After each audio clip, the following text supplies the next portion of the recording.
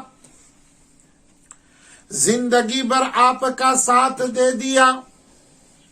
25 برس کی زندگی خدیجہ نے گزاری.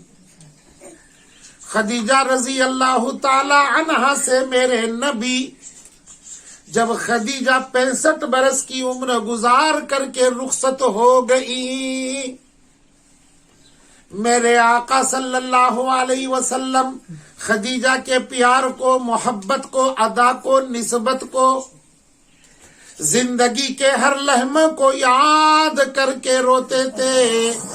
ایک مرتبہ امی عائشہ نے دیکھ لیا کہ ہر وقت خدیجہ کی رٹ لگائے بیٹھے ہیں، اسی سوچ میں رہتے ہیں. امی عائشہ جوان العمر تھی، حسن بھی اللہ نے خوبصورت دیا تھا. اما عائشہ کہنے لگی، او اللہ کے پاک پیغمبر، میں اپنی زبان میں ذرا بولتا ہوں، آپ کو مزہ آئے گا اور زیادہ سمجھ میں آئے گا. کیا ہمیشہ بڈھی کے پیچھے پڑے ہیں؟ مجھے نہیں دیکھتے میں کیسی جوان ہوں؟ یہ امی عائشہ نے کہا. یہ الفاظ آپ کو اچھی طرح سمجھ میں آئیں گے. میرے آقا صلی اللہ علیہ وسلم ناراض ہو گئے، آنکھ کے اندر پانی بھر گیا. امی عائشہ نے جب دیکھا، امی عائشہ رضی اللہ تعالی غم کے اندر چکنا چور ہو گئی. میں نے کیسی ٹھیس پہنچائی آپ صلی اللہ علیہ وسلم کو. پیارے آقا کہنے لگے، اے عائشہ، وہ خدیجہ، میری خدیجہ، جس وقت سارا کے سارا مکہ میرا دشمن تھا، وہ اکیلی میری دوست تھی. جس وقت سارا کے سارا مکہ مجھے دھتکارتا تھا، پتھر برساتا تھا، خدیجہ مجھے قریب کر کے صاف کیا کرتی تھی. جس طرح میں کسی حادثے سے گھبرا کر کے گھر میں آتا تھا، وہی خدیجہ تھی جو مجھے تسلی دیا کرتی تھی. اے عائشہ، سارے مکے کے اندر سب دھن والے تھے، زر والے تھے، مال والے تھے، میرے پاس کچھ مال نہیں تھا. یہی خدیجہ تھی جو اپنا سارا کے سارا مال مجھ پر نچھاور کر دیا. سب سے پہلے میری کیفیت کو دیکھ کر، میرے ماتھے کے نور کو دیکھ کر، اقرا بسم ربک الذی خلق، یہ 5 آیتوں کا نزول ہو گیا. میں تھراتے ہوئے آ کر خدیجہ سے کہا، زملونی زملونی دسرونی. خدیجہ نے قریب کر دیا، شال اوڑا دی اور مجھے تسلی دے دی. آپ کیوں گھبراتے ہیں؟ آپ کو اللہ کیسے ضائع کرے گا؟ آپ ہمیشہ غریبوں کی داد لیتے ہیں، مظلوموں کی مدد کرتے ہیں، مہمان نواز آپ ہیں، خیرات کرتے ہیں، اچھے اخلاق برتتے ہیں. اللہ اکبر خبیرہ. امی عائشہ کہنے لگی، یا رسول اللہ معاف فرمائیے، آج کے بعد میں خدیجہ کا نام ہرگز نہیں لوں گی، ادب سے لوں گی، پیار سے لوں گی، مجھے معاف فرمائیے. ایک مرتبہ میرے آقا مسجد سے حجرے مبارکہ کے اندر آ گئے. جیسے ہی قدم رکھا، دوڑ کر ایسے میرے پاس آنے لگے جیسے کوئی مٹھائی تقسیم ہو رہی ہے. بچے دوڑ کے آتے ہیں. قریب آ کے دیکھا، ایک خاتون بیٹھی ہوئی تھی اور آپ نے اسے دیکھ کر اپنے آنکھوں سے موتی کے قطرے گرا دیے. امی نے پوچھا، کیا بات ہے؟ اے عائشہ، یہ کون ہے؟ تجھے معلوم بھی ہے یہ حالہ بنت خویلید ہے، یہ میری خدیجہ کی بہن ہے، تو اور یہ بات کر رہی تھی، اس کی بات کی آواز میرے کان میں پڑی، مجھے خدیجہ یاد آ گئی، اس لیے میں دوڑا ہوا قریب آ گیا۔ کتنی محبت، کتنا پیار، کیسی نسبت، کیا درجہ، کیا معاملہ۔ میں اپنی بات کو یہی بول کر کے سمیٹتا ہوں، خدا ان کے درجے کی حقیقت تو ہی جانتا ہے، ان کے بلند مقام کو تو ہی دینے والا اور تو ہی جاننے والا ہے۔ بس ہم ان کے خادم اور نام لیوا اور ان سے محبت دل سے کرنے والے یہی تجھ سے دعا مانگتے ہیں۔ اماں خدیجۃ الکبریٰ رضی اللہ تعالی عنہا کے جوتیوں کے طفیل پروردگار ہم تماموں کو ان کے محبت کا، عشق کا، خدمت کا حصہ اور دولت کا ایک ٹکڑا ہم تماموں کو اللہ نصیب فرمائے۔ 65 برس کی عمر ہو گئی، آپ کو مقام حجون جو شیبہ ابن ابی طالب کے آگے جا کر کے لگتا ہے حصہ، مسجد جن کے آگے، اس کا نام تھا مقام حجون، میں آپ کو دفن کر دیا گیا، قبر کھودی گئی۔ آپ صلی اللہ علیہ وسلم خود قبر کے اندر اترے اور اماں خدیجہ کو آپ نے اندر لٹا لیا۔ جنازے کی نماز آپ کی نہیں پڑھی گئی تھی، اس لیے کہ جنازے کی نماز ابھی مشروع نہیں ہوئی تھی، یعنی اس کا حکم نہیں آیا تھا۔ یہ زندگی اماں خدیجہ کی ہے جو سیرت کا ایک خوبصورت عنوان 25 برس کا آپ کے نکاح کا میں یہاں پورا کرنے جا رہا ہوں۔ اس کے بعد بھی اماں کا ذکر اس لیے آئے گا کہ آپ کی عمر 30، 35، 40 تک جو گزرنی ہے، اس میں امی خدیجۃ الکبریٰ کا دخل بھی ہے۔ پروردگار عالم ہم تماموں کو صحیح عمل کی توفیق نصیب فرمائے۔ وآخر الدعوانا ان الحمد للہ رب العالمین۔